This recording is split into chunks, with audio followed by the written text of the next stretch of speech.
He never expected the woman he looked down on to be the one who shattered the perfect image he had built of himself, but the moment she picked up the pen with those calm eyes, he felt something inside him break before she even touched the paper. It was the first time in his life he sensed that he had finally met someone he couldn't control with his money, his power, or his ego, and that realization hit him harder than the downfall he never saw coming. The day had started like any other for him. He walked through the world like it was all designed for him to conquer. People moved out of his way, cars slowed down when they saw his convoy, and employees he barely remembered stood a little straighter whenever he passed. He fed on that power, breathed it, lived in it like oxygen. He believed respect came from wealth, not character. He believed fear meant leadership. He believed the world owed him something simply because he had more money than he could ever spend. So when he entered the quiet roadside diner, he stepped inside like he was blessing the place with his presence. He wasn't there for food. He wasn't there for comfort. He was only there because his car had needed a break, and he hated waiting in silence. He needed a place where he could feel bigger than everyone else. And a small diner with simple people was the perfect stage for him to be the king he imagined himself to be. He noticed her the moment she walked past his table. She moved with a calmness that irritated him. Most waitresses became nervous around him once they realized who he was, but she showed no reaction. She didn't rush, didn't tremble, didn't pretend to be impressed or intimidated. She simply did her work with a straight back, steady steps, and an expression he couldn't read. She looked too sure of herself for someone wearing an apron. That bothered him more than he cared to admit. In his world, the wealthy were confident, and the workers were grateful. But this woman didn't fit into the neat little boxes he used to label people. She carried herself like someone who had weathered storms he couldn't imagine, someone who had learned to live without expecting kindness from anyone. She reminded him of a truth he didn't like thinking about, that real strength rarely looked like money or fame. Still, he convinced himself she was nothing special.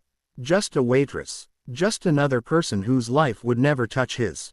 Just someone who existed to serve him for 10 minutes before fading back into the background. When his pen rolled off the table and she picked it up first, everything shifted.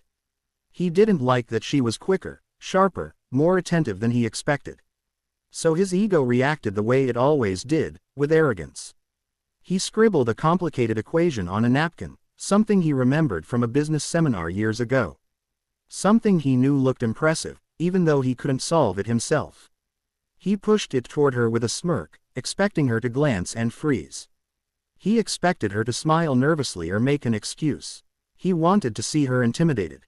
It made him feel powerful. It reminded him of the world he thought he controlled. What he didn't expect was the quiet shift in her posture, the subtle confidence that rose in her eyes. She didn't look scared. She didn't look confused. She didn't look insulted either. She looked like someone who had been underestimated 1,000 times and had learned to let the insult roll off her back like rainwater. When she sat down, he felt something rare and uncomfortable, doubt.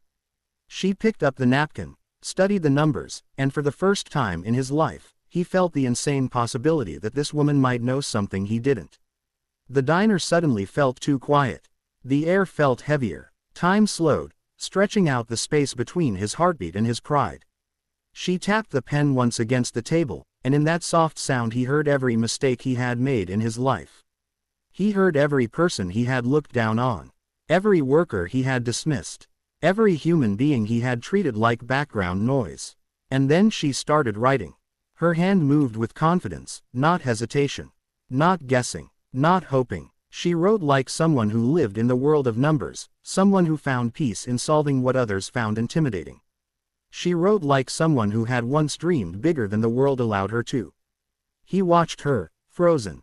Every stroke of her pen felt like a strike against his ego. Every line she added carved away the layers of arrogance he wore like armor.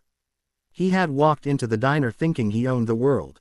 But this woman, this calm, steady waitress, had just shown him a kind of brilliance he never respected because it didn't wear a suit or sit in a corporate tower. When she finished, she looked almost bored. Like she hadn't just done something extraordinary.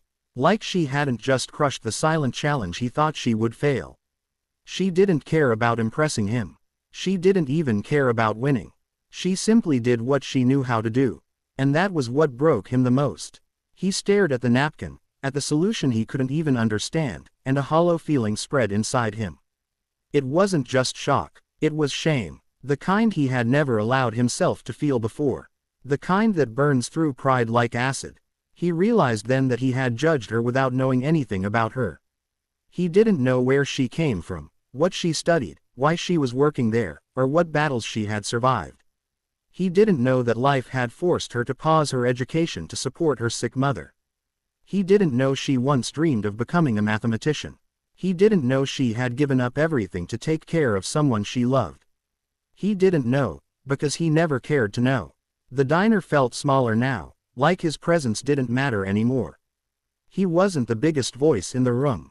He wasn't the smartest. He wasn't the strongest. He was just a man facing the truth about himself for the first time, a truth he had spent years avoiding. He felt his throat tighten as he realized the world wasn't divided into powerful and powerless the way he always believed.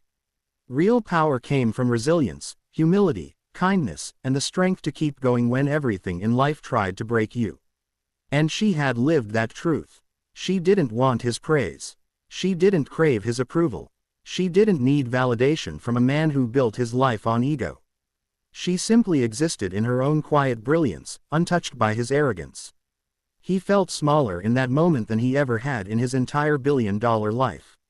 The napkin shook in his hand as he looked at her, knowing he had lost something he didn't even know he valued, the illusion that he was better than the people he looked down on. She walked away, calm as ever, leaving him alone with the truth of who he really was. And for the first time, he wanted to change. He stayed in that diner for hours after she left, staring at the empty seat where she had sat. He replayed the moment over and over, trying to understand how he had become a man who needed to belittle others to feel important. The world outside kept moving, but inside him something had stopped, and something new had begun. A slow, painful, necessary shift. The kind of shift that only happens when life humbles you in ways you never saw coming. He realized true greatness didn't come from money. It came from humility, from recognizing brilliance in places you never thought to look. From honoring every person's story, even when you didn't understand it. The waitress had walked away with nothing from him, not money, not promises, not praise. But he walked away with everything. A new understanding, a cracked ego, a softened heart, and the unmistakable awareness that respect isn't earned by wealth, it's earned by how you treat people when you think no one is watching. He never forgot her, and he never forgot the lesson she taught him without saying a single word. Never look down on someone you don't know, because they might be the one who shows you who you really are.